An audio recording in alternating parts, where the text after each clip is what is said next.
18 आम दल में सामिल होती आज बालेश्वर पूर्वतन सांसद सीनियर लीडर बादल दास एवं आमर bank president block chairman ZP member समस्ते सामिल होती इलेक्टेड रिप्रेजेंटेटिव सरपंच टू आरंभ कर समस्त मिशिंट निश्चित भाव में भारतीय जनता पार्टी बालेश्वर जिले में शक्तिशाली हम एवं समस्ते मौलिक समस्या समाधान पाई राज्य सरकार केंद्र सरकार क्रियान्वयन जो नीतिगत निष्पत्ति क्रियान्वयन करिबारे अधिक सक्रिय पंचायत निर्वाचन तो निश्चित आगे अच्छी से निर्वाचन दृष्टि सब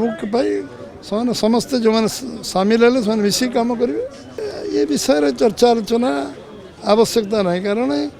ये आम पार्टी जॉइन कर अन्य विषय आलोचना ये करवा उचित हम निश्चित